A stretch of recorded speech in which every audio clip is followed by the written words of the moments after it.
All right, everybody, welcome, welcome, welcome. Thank you for joining me here on this beautifully overcast Wednesday. That's how it looks outside, at least where I am at. Doesn't necessarily mean that's where it is where you are, however. But thank you for joining me all the same. This is a live review, and to those of you who may not be kind of savvy on what that means we're going to review the game in question. And you can participate. You can ask questions. You can do whatever you'd like to do. Provide color commentary. I may or may not see it. It just depends, because I get kind of focused on showing how the game is supposed to play and all of that kind of stuff. And then I'll be sharing my final thoughts and our Flipside rating at the end. So before we get to all of that, because this is a little bit of a different review than normal. Usually, more often than not, I'll be reviewing games on these live reviews that are published. And this one is kind of half published and half not published. And what I mean by that is the core box is absolutely published. It kickstarted and funded, and people have got their copies and all of this kind of stuff. I actually purchased my copy at Origins last year, so that's kind of how long the core box has been out. We are going to be talking about the core box as well, so do stay tuned for that. But they are about to launch a second GameFound campaign, and this is going to be for a second edition of the core box and the Gates and Guilds expansion. And so we'll talk about that in just a few moments. I do want to say hi to everybody. Hello, Tom. Good to see you. Luke, good to see you as well. You guys are contemplating playing Global Thermonuclear War. That might not be the best decision you will have made. Livin' La Vica live chat. Oh, yeah, I got to switch on over to live chat, don't I? If you are here and you have not yet done so, go ahead on up and switch from top chat to live chat. That'll make sure that you guys see everything that's being said. Wow, on time even. I know, Eric. Turning over leaves and all that. It is fall after all. Anyway, Bob Rock is here. I have only one question. Don't say it, Bob. Don't say it. Don't do it. Let's see here. So a half live review? No, I don't think that's possible.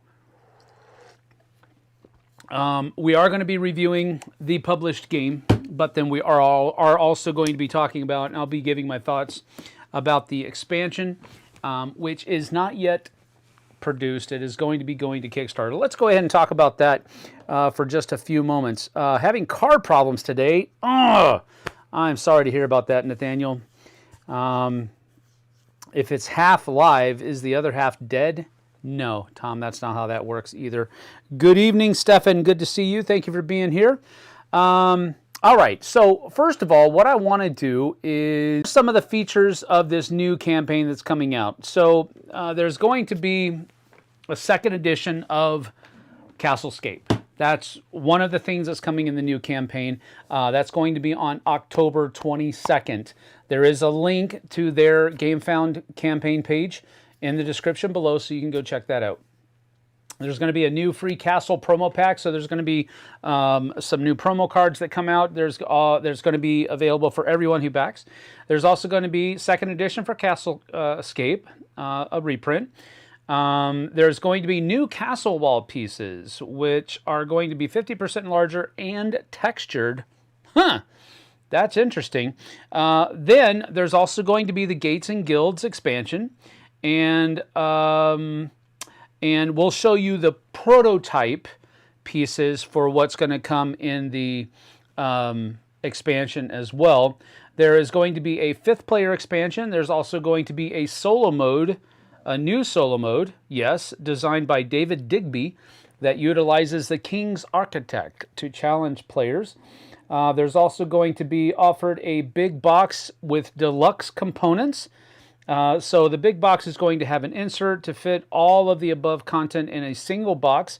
New deluxe recruit miniatures, new double-layered player boards, a cloth bag to store the walls, a linen box finish for added durability and texture. Then they're also going to be offering add-ons like a neoprene mat and some metal coins for the gates and guilds. And then they're also going to be offering card sleeves as well as for those add-ons. So this is shaping up to be quite the campaign, at least from how it looks here. The 22nd is just 6 days away, so keep that in mind. And use the link that's in the description below, and that'll get you a look at the campaign page, and you can make your own delineation either way. I'm not being given any money by Praetorian Board Games to do any of this. This is just a review, and here at the Flipside, we do not charge for reviews.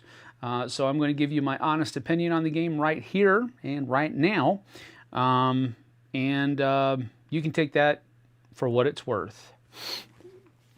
All right, so let's go ahead and get down to the table, and we will take a look at the game. Let me go ahead and put this on lockdown there, put that back over there, and there we have it. Question was, did you play Duel for Middle-earth? No, I haven't played it yet. What did you think the question was? Oh, I don't know, Bob. What would I think it was going to be, Bob? But no, I haven't played it yet. It's JT's supposed to be getting his copy in this Wednesday, and we are, well, that's today, isn't it? And we are thinking about playing, well, we're not thinking about it. If it comes in, we're going to play it on Friday. So anyway, let's go ahead and get to the review. So first things first, we're going to talk about just the base game. Now, these little guys over here, these are the gates that come in the expansion. This also came in the expansion box. It wasn't part, but I like it, so we're going to go ahead and use it. It's just basically the starting wall that starts out here. So we're going to go ahead and do that. I currently have the game set up for just 2 players, and that means that when you set up the quarry over here, which is where you're going to be taking your walls, you're going to put 15 pieces in there. That's delineated by the things down here. So for 2 players, you're going to have 4 inspections, and each time the quarry is filled, after an inspection, each time the quarry is filled with 15 wall pieces. All right, so each person is going to have a deck of cards. The deck of cards is going to have market stalls, and again, we're just talking base game to begin with. You're going to have 4 market stalls, you're going to have 2 stone walls, you're going to have 2 clumsy thieves, and then you're going to have 2 apprentices. All right, so what do these things do? Well, first of all, the name of the card is up here. What it gives you is right here, and then it's stated what it gives you right here. So this basically is, if you don't know colors, this is what it's going to hit, or if you can't see colors, rather. This is basically says you're going to get 1 gold. This one also says plus 1 gold. So that's what the 3 market stall, or the 4 market stalls give you. This is basically your currency. Then you also have 2 stone wall cards. And again, as you can see here, you're going to get 2 walls. It also says 2 walls, but a little bit of thing here. Walls must be built before positioning recruits. Clumsy Thief is going to get you gold as well. So this is going to energize your economy as well. But there is some back alley stuff going on, and we'll talk about that a little bit later at the bottom of the cards. So, but those all get you gold. And then you have 2 cards that are going to give you more recruits, which are these little guys right here that you're going to be able to place out on the board.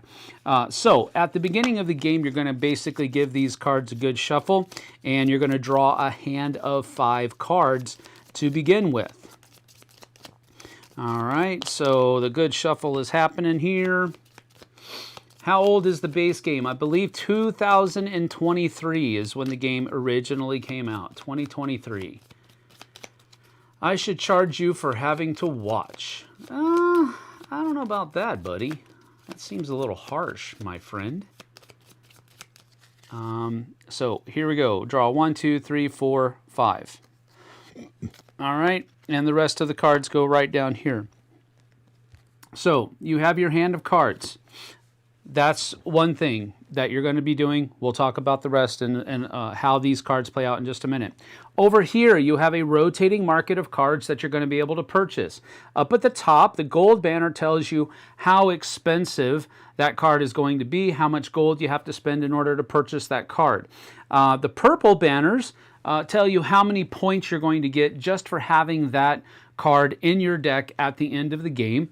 Down on the rest of the cards here is going to tell you the ability that card allows you to get. Some of it just gets you gold. This one says draw one card and you get +1 recruit. This one says draw one card, remove a recruit adjacent to one of yours. Recruits on the walls can only be affected by other recruits on walls. Choose one of your opponent's recruits, move that recruit one square and and place a recruit from your supply onto its original position.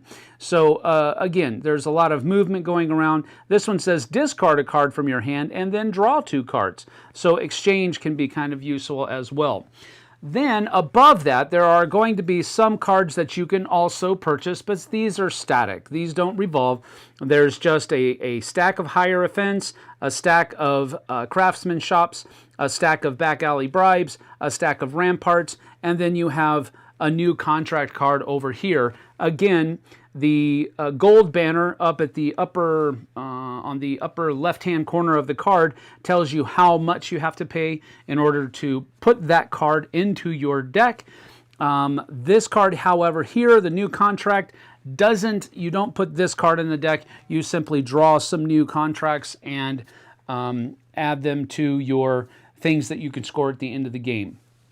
Also notice that not all of the cards have these back alley things going on, but some of them do. And you choose what you add and don't add to your deck, so that's an important delineation to make. So at the beginning of your turn, what you're going to do is you're going to play desired cards from your hand. So you play all your cards down like so. I usually like to keep like cards together. This is actually not a bad starting hand. So I've got 3 gold that I can do something with. I'm going to get a recruit, and I also have 2 walls. So when you have these cards out here, you're going to automatically place those things out there, and you're going to take, if you have walls, you're going to take 2 of those walls from the quarry, and now you can do any of these things that you want to do. The only difference here is that you have to place walls before you place recruits out onto the board. Now the reason that's important is because if I place these walls out, let's just say that I'm going to go here and here.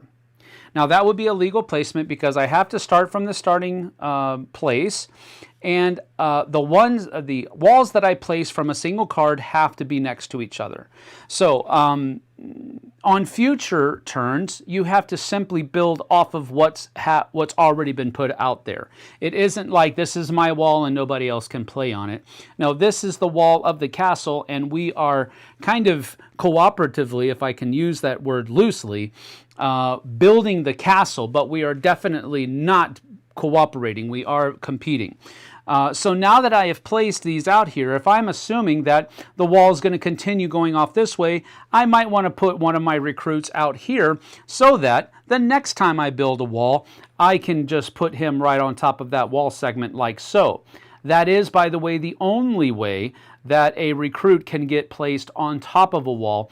If he is already out there and then somebody places a wall underneath him, that's the only way you can get up to the top. But if, let's say, you don't want to necessarily worry about getting him on top of a wall, these guys can be placed anywhere in an open space that you'd like to, and basically it's going to give you 1 influence. If it's up here on the top of the wall, it's going to give you 2 influence for controlling the Baileys, and we'll talk about that in just a few moments. So let's just say I would put that guy right there. So these cards have been activated. Now I have $3 that I can spend. So I can spend $3 up here or up here, and I can pick up anything as many as I want, as long as I can afford it. So the tax collector looks like a pretty good one. He's going to give me 2 gold. That costs me 1. And then I'm also going to buy the exchange, which allows me to discard 1 card and then draw 2 cards, and then those 2 spots are replaced like this. The 2 cards that you buy go into your discard pile, and then any cards at the end of your turn, any cards that have these back alley bribes down here, they're going to go into our back alley part of the player board here, and then everything else just goes to our regular discard pile, like so.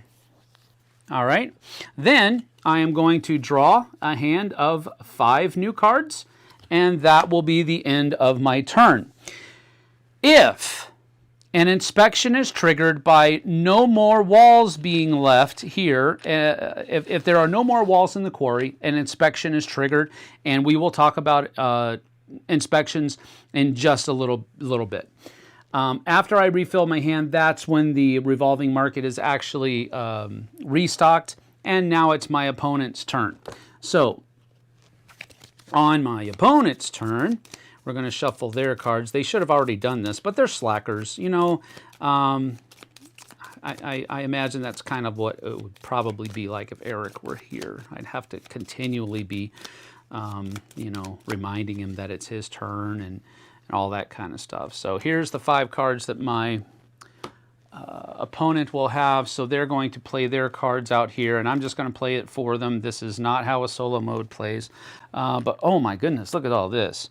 2 walls, 2 walls, a recruit, 1 gold, and another recruit. All right, so there. So let's just say that this person wanted to go here, here. I don't know why they would do this, but let's just say that they would. And then this person is going to put 1 there and 1 here. All right? So that's, they've placed all of their stuff. They've done it all correctly, because 2 walls went here and the other 2 walls went over here. They were all touching each other. They have 1 gold to spend. There are, let's see, no cards out there that they can spend that on, so that doesn't happen. So this one, because it has the back alley stuff down here, goes into their back alley, and then these go into a discard pile, and it comes back to my turn. Let's see here. Wow, got a lot of gold. There's gold in them Bell Hills. So now we have, let's see, a recruit, and then we have 2 walls, boom, and so now what's going to happen here is I'm going to go like this, and we're just going to put 1 right there, just like that. All right, so we're anticipating that maybe the wall will be drawn here, maybe not. I get $3 to spend stuff for. I like the round up the serfs. Pay $3 for it. It's going to let me draw 1 card and 1 recruit. When it comes back into my hand, this back alley card goes right here, and the rest go to my discard pile. Now that I don't have a draw pile, I am going to have to shuffle my discard pile. Whenever I shuffle my discard pile, I have to take account for the back alley stuff that I've been doing. This is going to give me 2 infamy, so my infamy marker here is going to go 1, 2. These cards get added into my deck, and then we give it the good old shuffle. And I draw 5 cards. This comes back here. This gets replaced. All right? And so we continue. The next 5 cards that my opponent is going to play. Ooh, holy gold, Batman. Look at that. All right, so they have 5 gold that they're going to be able to put out there. So I think what we're going to do is we're going to go with a Ramparts. Ramparts is pretty cool because it costs 4, That's a lot of money, but it's going to let me put out 3 walls at once. And then I'll go with this tax collector over here that costs 1. So there's my $5. This goes over here. My clumsy thief comes right here. The rest goes here. And just like on my turn, they have to take 2 infamy for those 2 back alley cards that they did. And now they're going to draw their 5 cards. All right, 1, 2, 3, 4, 5. That's that. That becomes their draw pile. And this refreshes. And so now we're going to continue. I have 1 recruit, 2 walls, another recruit, 2 more walls, and 1 gold. So I've got 1, 2, 3, 4, and then I've got 1 and 2 recruits to put out there. So walls have to go first. So what we're going to do here is I'm going to go with this. I'm going to go 1 right there, 2 right there. Then this one is going to go right here, and that closes off this Bailey. Now, when a Bailey is closed off, this one is going to have to be put either here or here next to that one. So I'm going to put that right there for right now. All right, so now that a Bailey closes off, we count to see how much influence is executed by the recruits that are there. So my 2 are both on walls, so that's 2 for influence. Both of blues are on the ground, so that's only 1 influence each, so it's 4 to 2. So I get to take one of my Bailey claims, Bailey claim markers, and put it inside the Bailey. This doesn't do anything for influence later on. It just shows who claimed this Bailey when it was closed off. And so now the person who is able to, who has the most influence, gets to score points equal to how many open spaces are in the middle. So 1, 2, 3, 4. I would be able to get 4 points. All right. Now this thing has to be put somewhere. I'm just going to go ahead and put it right there, like so. And then these guys, let's see here. Maybe I'll put 1 there and 1 here, or something like that. All right, I have 1 gold that I don't have anything I can spend on out there, so that's going to go to waste.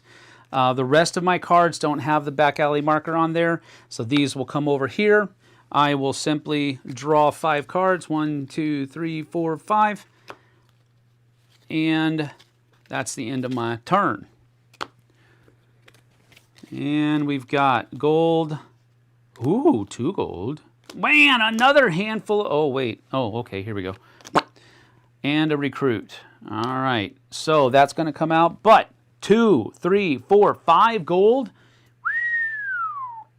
All righty. Well, I think, let's see, swap the positions of any 2 recruits on the board. I like that one. That's 3. And then 4, 5. We're going to get a craftsman shop. So that's 1, 2, 3, 4, 5. These will come here. This tax collector has to go to my back alley. And then my recruit gets placed out on the board. We're going to put it right there. And all of these go back to the discard pile. And 1, 2, 3, 4, 5. I know this is taking a while, but at least it's giving you the idea of how everything works out together, and you get to see it. All right, so I've got a bunch of these. So I got 3, 4 gold. This one I get to draw a card, and it's 1 recruit as well. So that's going to give me, wow, 1, 2, 3, 4, 5 bucks. I really like this wise decision. This wise decision gives you 2 gold or 1 recruit, or you can build 2 walls. It's whatever you'd like it to do. That's 3 out of my 5. And then I think I'll take another craftsman shop here as well. So this one and this one. Oh, I got to put my recruit out now. So maybe I'll put the recruit out here like this. Something like that. All 3 of these, however, are going to raise my infamy, which isn't necessarily a good thing. These and these will go to my discard pile. And now that I only have 2 to draw from, I'm going to have to reshuffle. So I have to count my infamy. I get 1, 2, 3 infamy. And these come up into my hand. Into my deck. And then we're going to reshuffle. And we've got to go 1, 2, 3. And now that one's good to go. Over here, stone walls. Ooh, 5 stone walls. Wow. Okay, so 1, 2 go here. There's only 1 left in the quarry, and if that ever happens and you still have to fill up a card, you do get to take the bag of walls and just finish filling that card. But since the quarry ran out of walls, that means we're going to have an inspection after this turn is over. So they also get 1 recruit over here. And this is going to be interesting because we got to decide. So we're going to go 1. I'm going to be nice, put him there. 2. And then 3. We're going to not keep going that way. Then I think we'll go 2 more right here as well. And then we'll place this one inside. So we're actually tied here, which is actually a pretty cool thing. But that's all of the walls and my recruits. We do have 2 gold that we can spend over here. And I think what we'll do is we'll hire... No, we won't hire a fence. We've got enough infamy in our deck as it is. So we're going to hire a craftsman shop.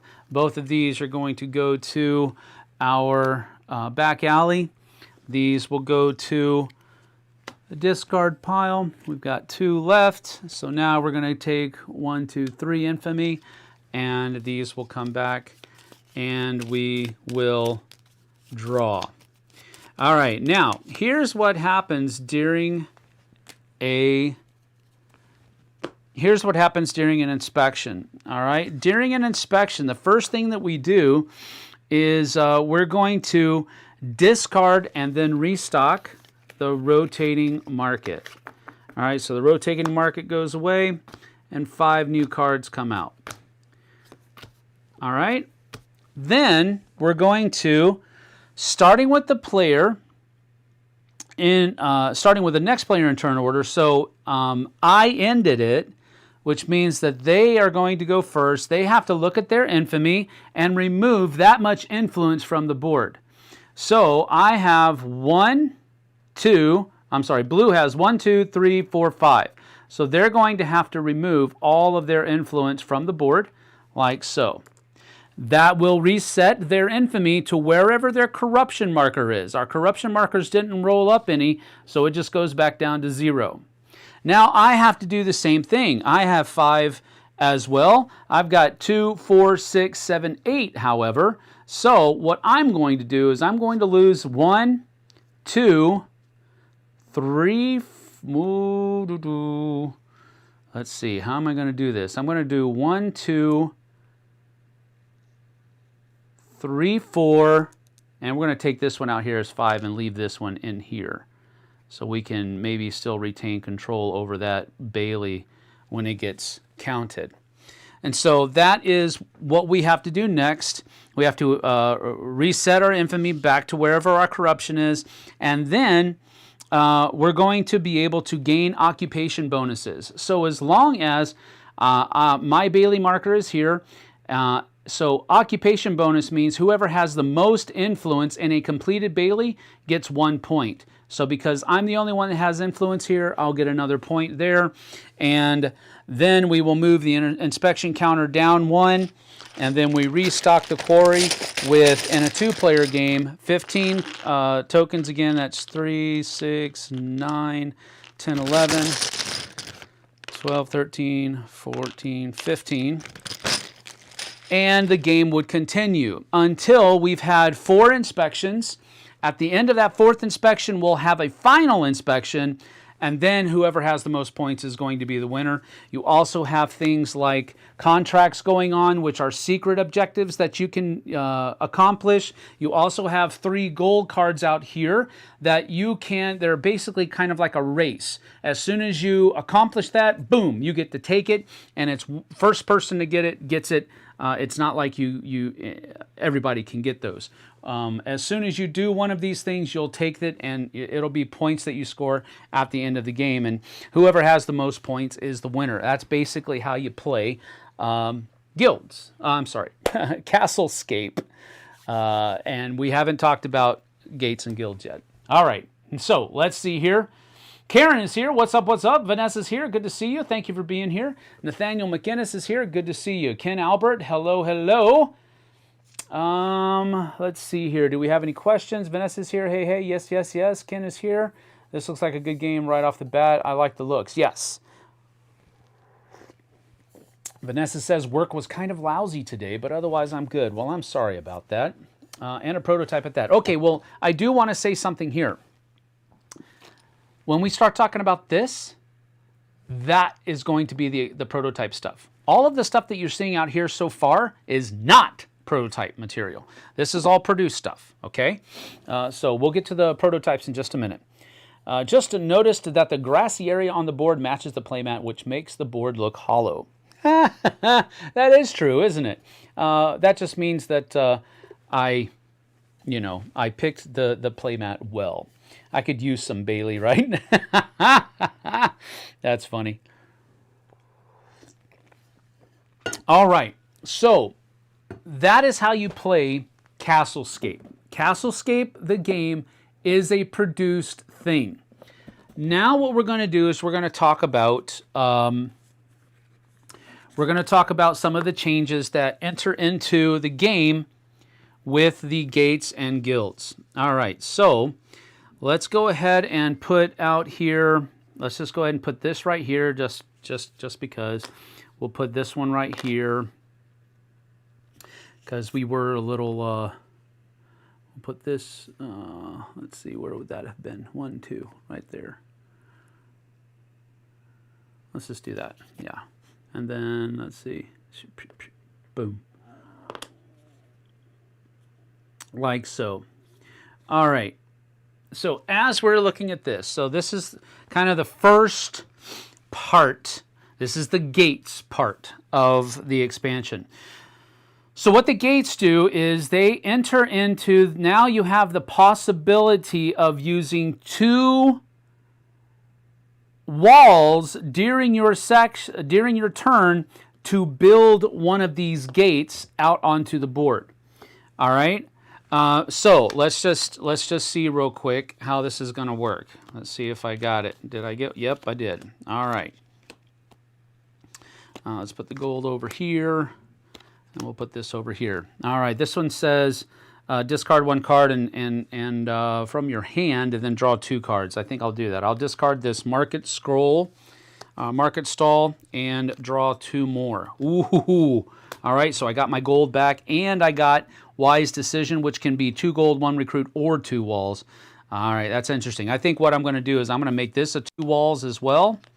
I know it's technically the other person's turn. Just bear with me. I'm just going with what I got here, man.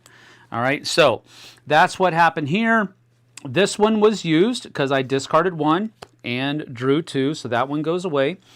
Now, let's see. I've got to place my walls out first. So with gates, this gate tile here means that I can use 2 walls from a single card, and I put them back into the quarry, and it allows me to build one of these things on this. Now, the gate has to be adjacent to a wall, but it has to rest completely on that tile. So I could do something like this, or I could do something like this. All right? In the way this came out. I'm going to go ahead and make it to where it goes like so. All right? And then this token gets done away with, and now we have a gate on the board. Gates have 3 sections on them. They've got the opening down here where my finger is. Then they also have a tower, 2 towers. It is possible, if you place your recruits out in certain areas, to get those recruits on top of the towers. But just like walls, when you place a recruit out, you can't put it on top of a wall. It has to have the wall built up underneath it. But you could put one of your recruits right in here so that you're controlling that entrance. I'm also going to place these 2 over here, which will allow me to claim that Bailey, since I have 1 here, and I've got 1, 2, 3, 4 more points, bing, just like that. Then I have 3 gold I can spend over here. Yeah, propaganda seems like something I will like to do. This one's going to give me 1 infamy and 1 corruption. Probably not the best thing, but it does allow me to put 3 recruits out at the same time. So that will come to my discard pile. My tax collector goes to the back alley, and then everything else just goes to my discard pile.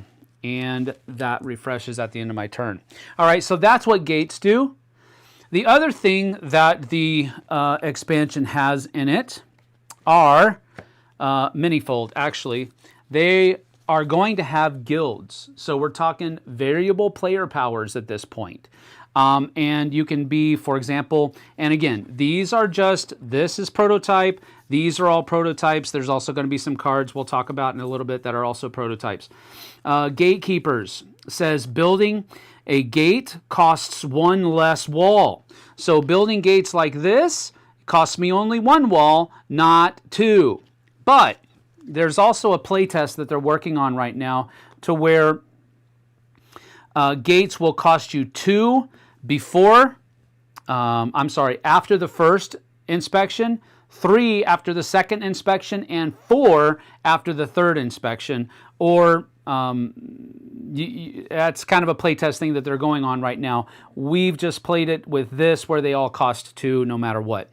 The gatekeepers will be able to build gates costing 1 less, but it also says your recruits positioned under a gate or atop it gain +1 influence each. So if this is my guild, this guy is exerting 2 influence, and the ones up top would be exerting 3 influence on the Baileys that they're overlooking. Additionally, gates will give you a +3 to whatever Bailey they are next to when they are claimed, not when they're scored during an inspection. The orator here says, if you would gain no recruits during this turn, you may gain an infamy to position a recruit. So if your cards don't give you a recruit, you can go up 1 on infamy and place 1 out anyway. Then it also says once per turn, if you would gain more than 2 recruits in a turn, you may gain 1 less recruit and add a gold chest. Now, gold chests bring in these things right here. Again, prototype. Don't say anything about it. You've got gold chests that are worth 1, and then you have some over here that are worth 5. These are going to be gold that you will keep in your treasury, and they can be kept and carried over from turn to turn. When you use it, of course, it goes away, but as long as you keep it there, it's like +1 gold that you can use anytime you want. And there are certain cards that are going to be in the expansion that give you bonuses for doing certain things in the game, depending on how much gold you have in your treasury. So that's a pretty cool thing. Orators are pretty cool. Then we also have the Thieves. Once per turn, you may immediately gain 1 infamy to look at a card at random from another player's hand. That's pretty cool because now you can have a bit of an idea of what they're going to be able to do on their turn. But they also, you may gain any effects on that card as if you just played it. If you do, gain any back alley effect immediately. So you'd have to choose either I get an infamy or I get a corruption because I looked at somebody else's card and then used it. So that's the Thieves. And then you have the Bankers. Whenever you trigger your back alley, add 1 gold chest to your treasury. So if you're like, I'm just going to go all in on infamy and corruption, and I'm going to be the bankers. And so every time you trigger one of these effects, you're going to get one of these and put them into your treasury. That's pretty stinking nasty. Start the game with 2 gold chests in your treasury. So these people know what's up. And then finally, the last one that's in the prototype that they sent are the architects. Whenever you complete a Bailey, gain 1 renown, which is a victory point. If you would gain no walls during your turn, you may gain an infamy to build 2 walls. So this is very similar to the orators. Yeah, the orators are going to be getting recruits. The architects are going to be getting walls, but they have to spend infamy if they don't gain any walls. Now, another thing that the guilds are going to do and that these gold chests bring into account is you can use these, you can turn your gold, like for example, a couple of times both of us only had 1 gold and we couldn't spend anything on it because nothing over here cost a gold. We could have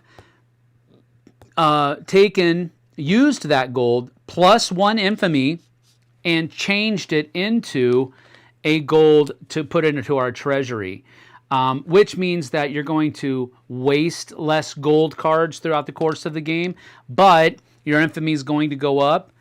But there are cards over here and in the deck that will allow you to regulate your infamy after you've already taken it. So this isn't as harsh as it may seem.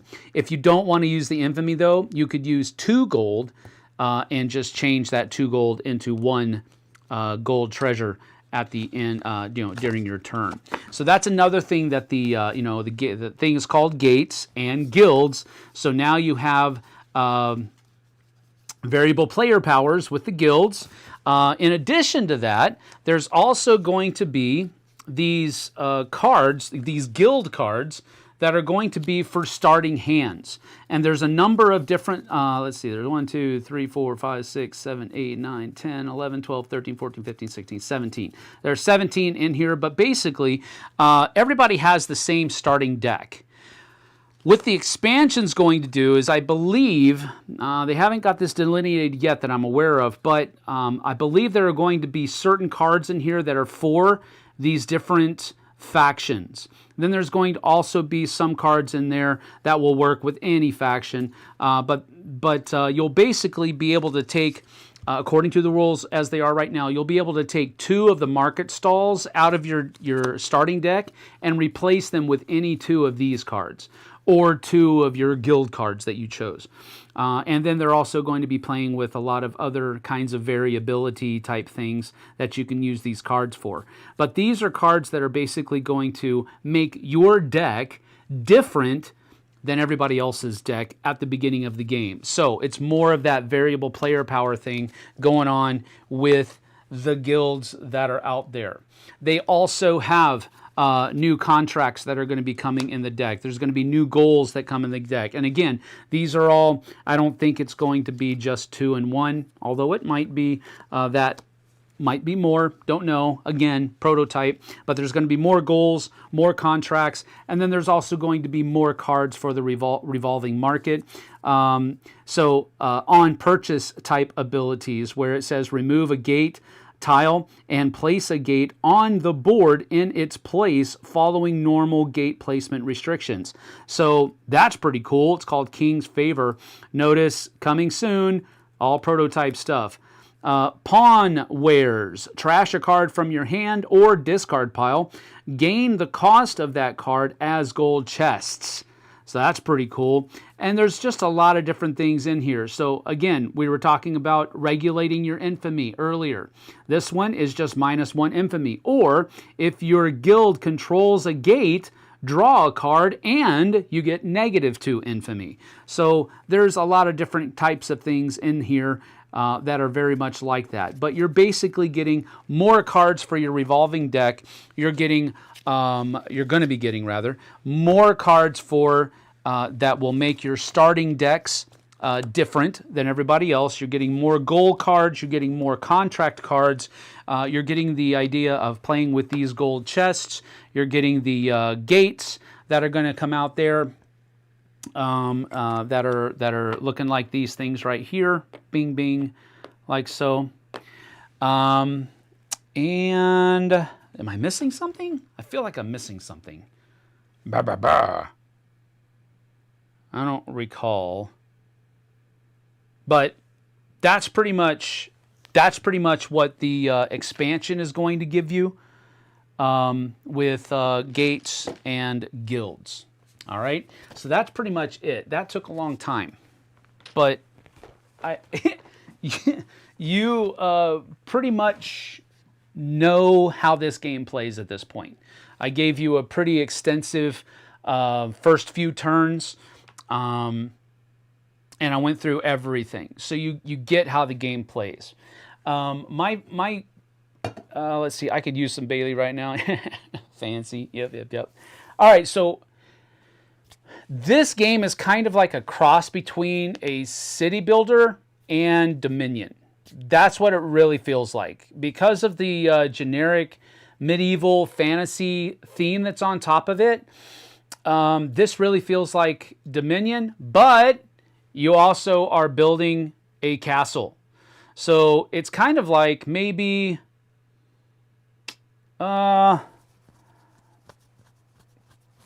like a real basic version of Castles of Mad King Ludwig smashed together with Dominion, or a city builder of any kind, or a castle builder of any kind smashed up with Dominion. It really feels like that. It's deck building and area control with city building. So I guess you could call it tile placement, but it's really not.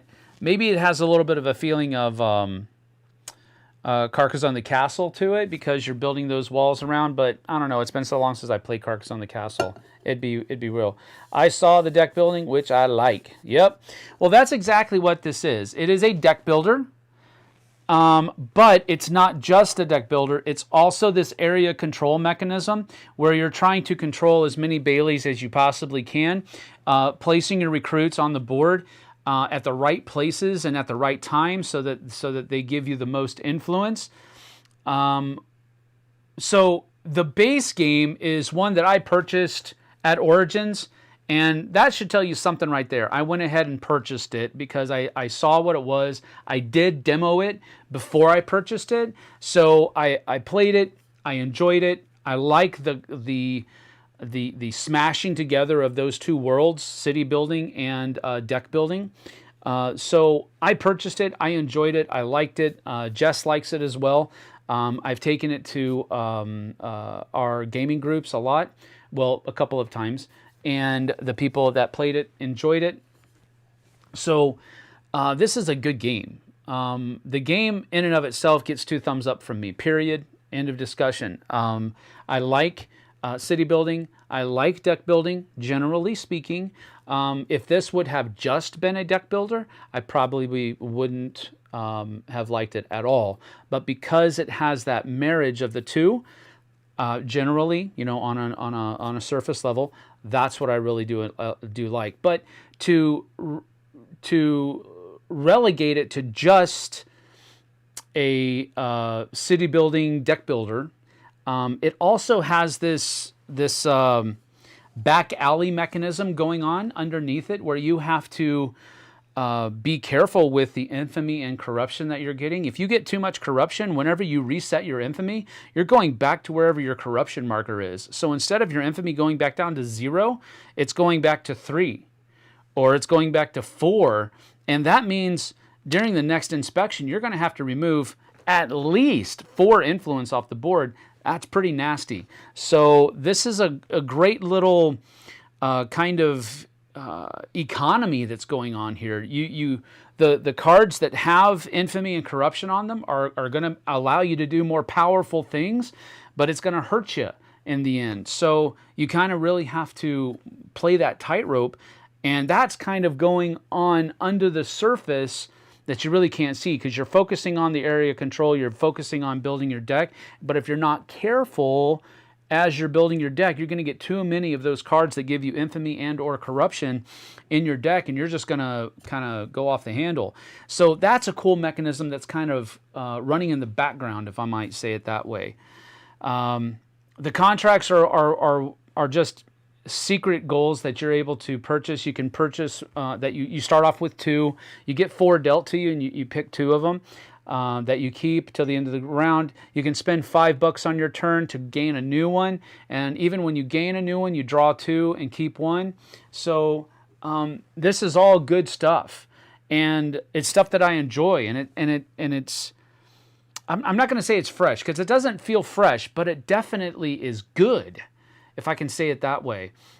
This feels like, the first time I played it, I was like, yeah, why haven't they done this before? And I don't know that because I don't play everything, I don't know that it hasn't been done before, but I definitely don't remember playing any game where I get to build a deck Dominion style and use those cards to build a castle on the board. That's the differentiating factor for me.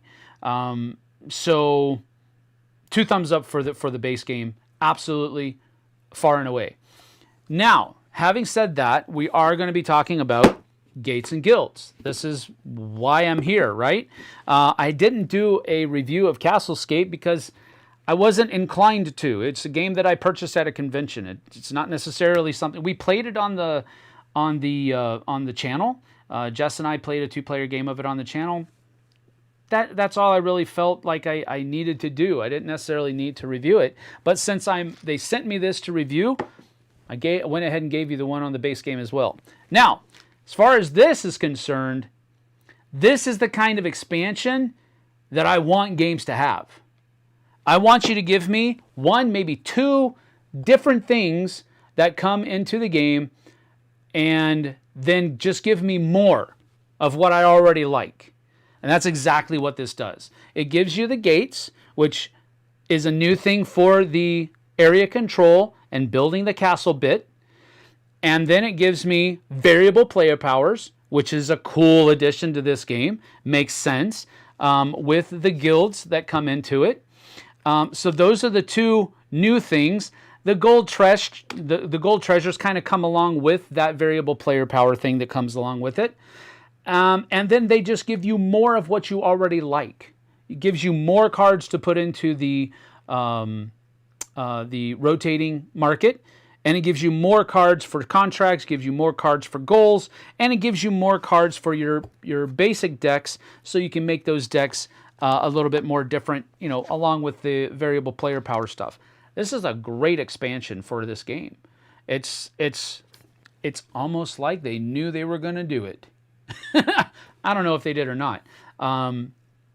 But this was a great little addition to this game, to a very fun game to begin with.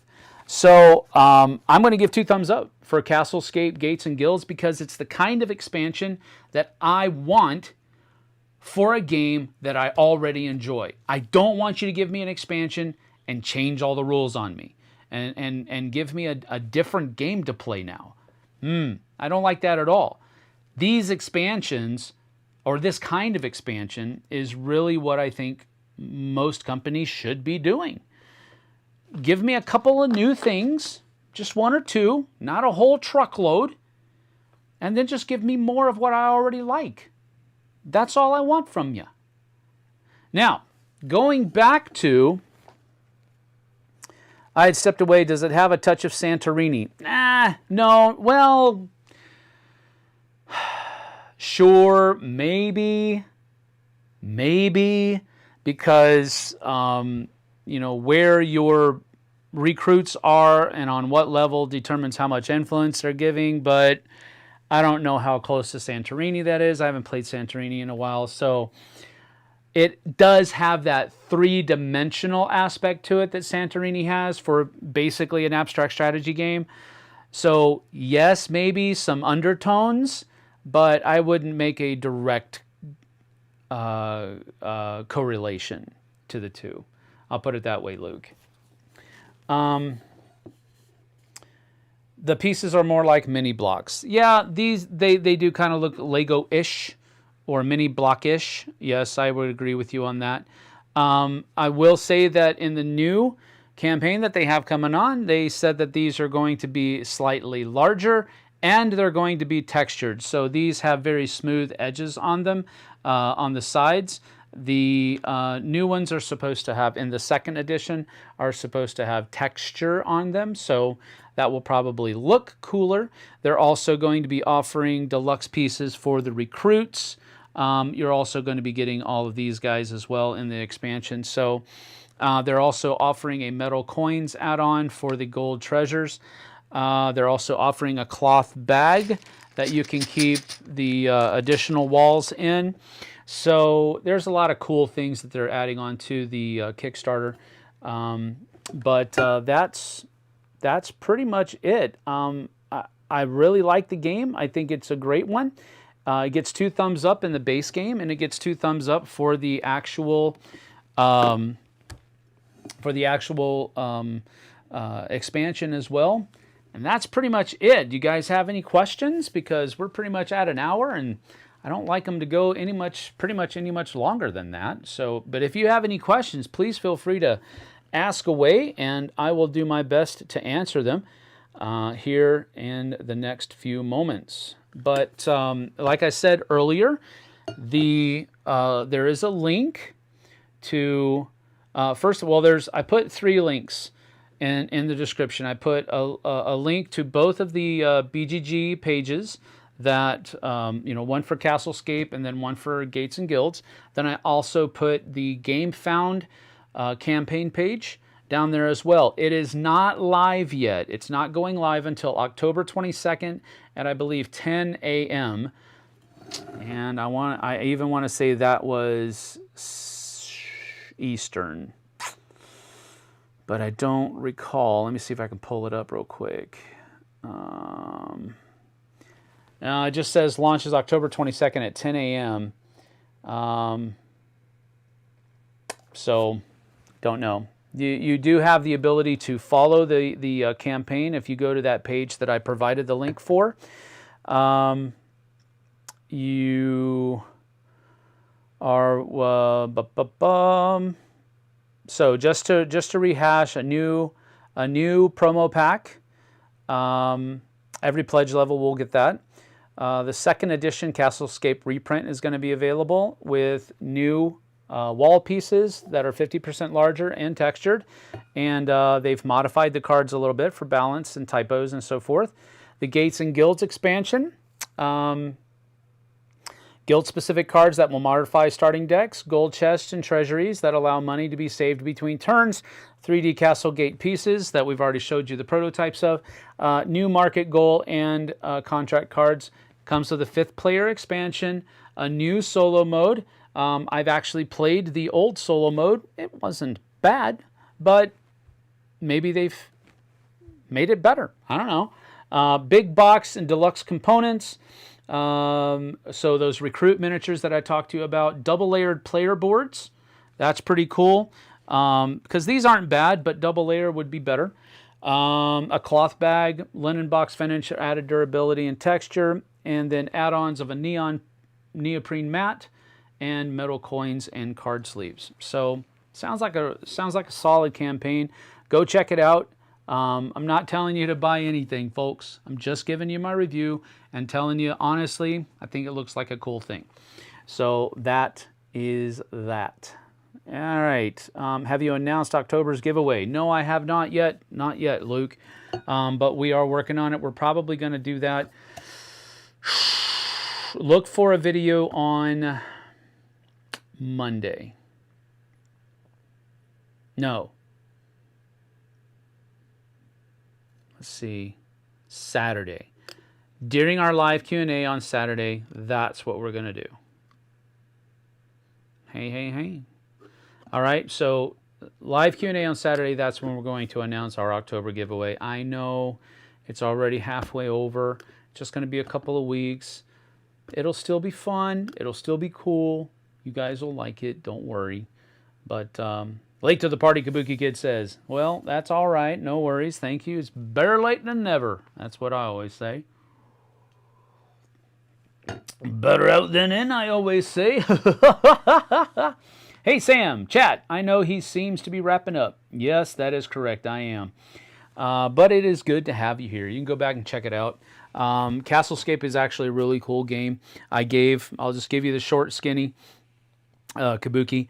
I gave both Castlescape, the base game, and Castlescape, the prototype expansion, Gates and Guilds. I gave them both 2 thumbs up. That's what I did. That's what I did. So, but we are going to be out of here at this point. Thank you so much for joining me. I certainly appreciate it. I hope you guys and gals have a great rest of your Wednesday. Take care.